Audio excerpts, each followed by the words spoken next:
Hi, and welcome to Otter Creek. I'm Jimmy. Are you ready for a quick nine? Let's go.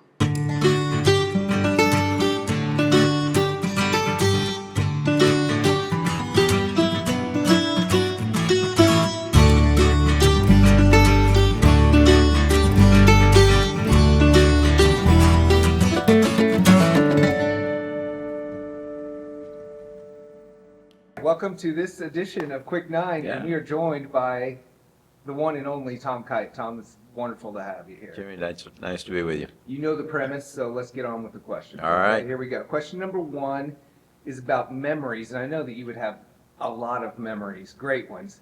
I want you to focus on some junior memories. Ooh. Tell me some junior golf memories, one or two maybe that kind of got you going in golf, or what was it like for you as a junior golfer? Well, the best break I ever got was my dad and mom being transferred down from Dallas to Austin when I was 12 years old, and all of a sudden there's this club pro at the Austin Country Club that has this reputation of being a great teacher, and it turned out he was the best teacher there's ever been, Harvey Penick.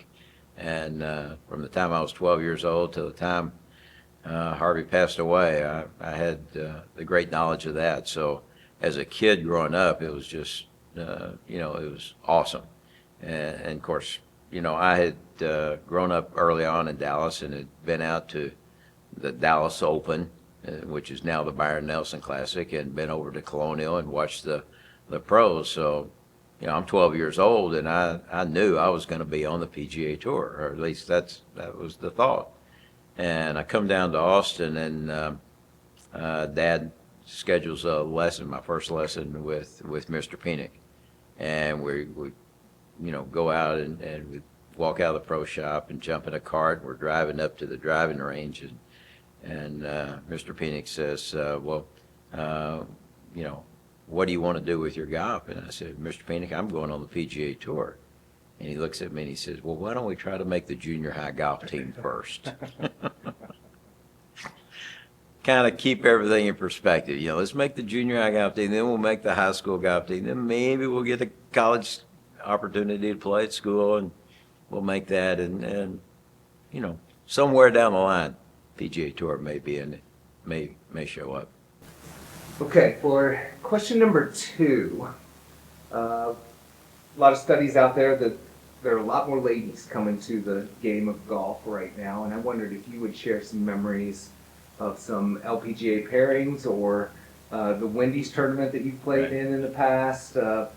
Just tell us a little bit about maybe some of your pairings with the LPGA players. Yeah, not only the Wendy's 3-Tour Challenge, but in the late 70s and early 80s, J.C. Penney sponsored the mixed team championship that we had down in Florida, and I had the opportunity to play with Beth Daniel, and we played a number of years together and just had a great time and won that tournament in 1981. Beth was actually the leading money winner on the LPGA in 1981, and I was the leading money winner on the PGA Tour in 1981. And so we kind of went down there with the expectations that we should win that golf tournament, and fortunately we both played well and won the thing. So yeah, I've got some great memories, and even now we have a tournament in Houston on the Champions Tour that Insperity sponsors, and they do a really nice event in conjunction with that, where they invite a bunch of the players that have retired through the years. They played on the tours, and now they're retired. And Trevino comes back, and Nicholas comes back, and Player, and Watson and Crenshaw, and there's a number of us, but they always invite 4 of the ladies. So Pat Bradley, Julie Inkster, Annika Sorenstam, and Nancy Lopez come down there, and so those 4 are phenomenal people, and I really enjoy getting together with those.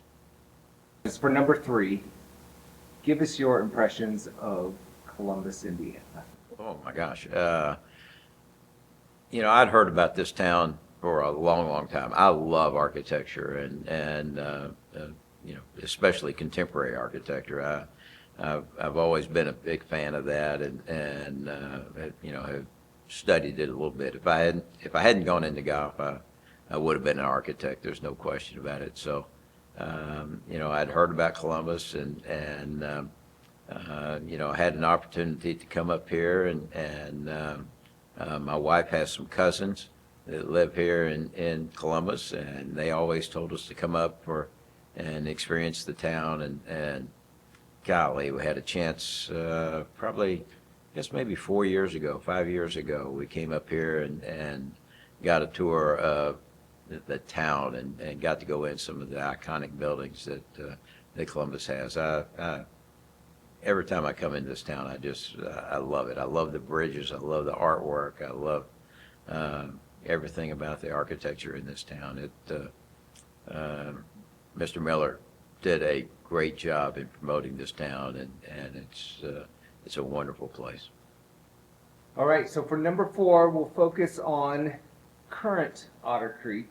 Okay. And you obviously came and have looked over the property very well. Mm-hmm.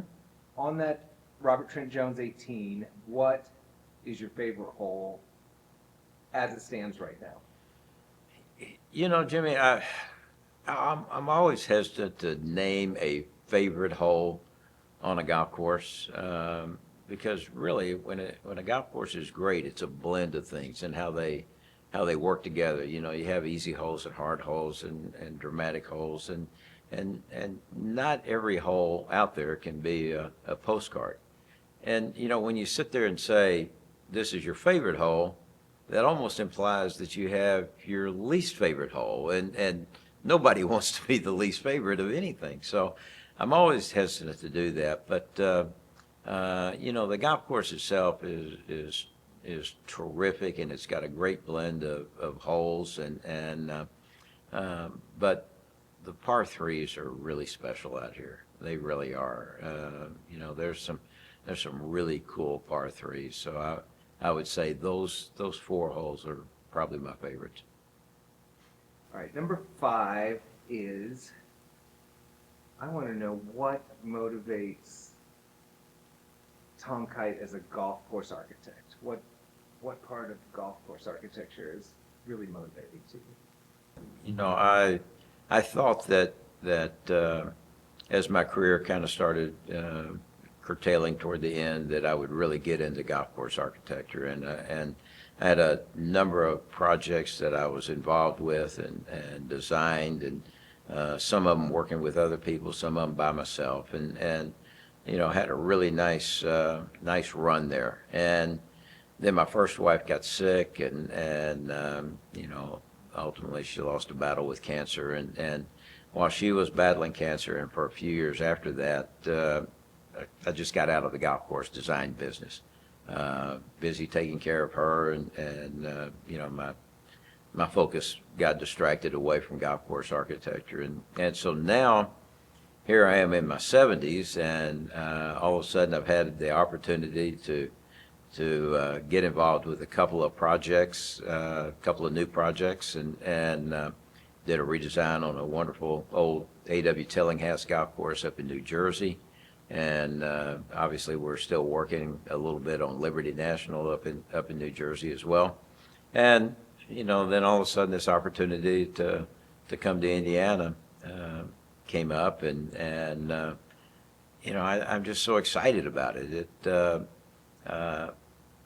have something that you're building toward, and then for unforeseen reasons, it was taken away for a number of years.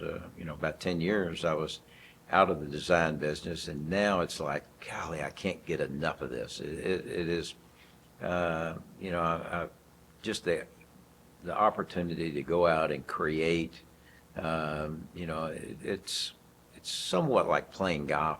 Golf is, it's somewhat mechanical, but it's very artistic.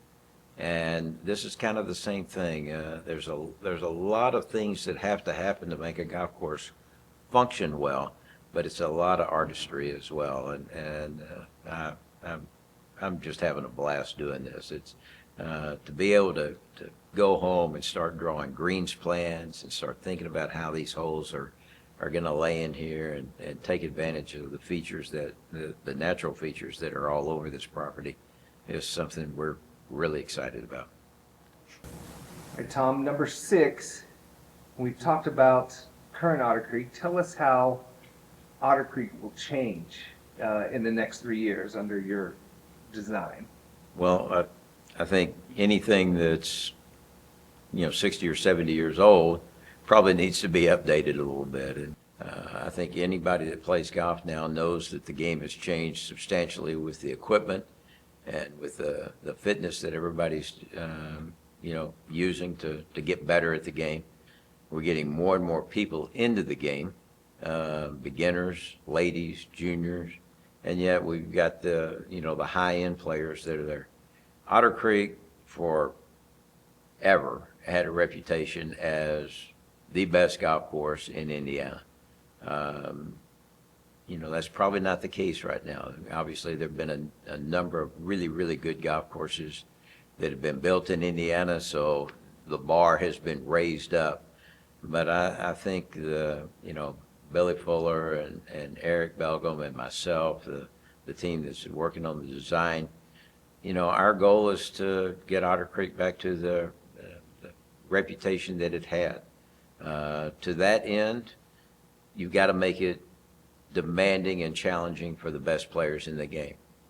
And so, it's going to have some teeth. It's going to have some length. We're going to be able to hopefully have Otter Creek host some state opens and some state amateurs and some really good tournaments like they did in the past.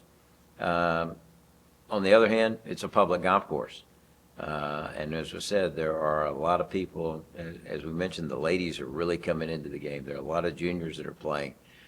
They don't want to get beat up on a daily basis when they go out and play. So we have to design with them in mind as well. And it's kind of a fine line being able to do that. But I think we've got some really interesting design concepts and some ideas that will make it playable for the beginner and for the average players, but yet at the same time challenging for the top players.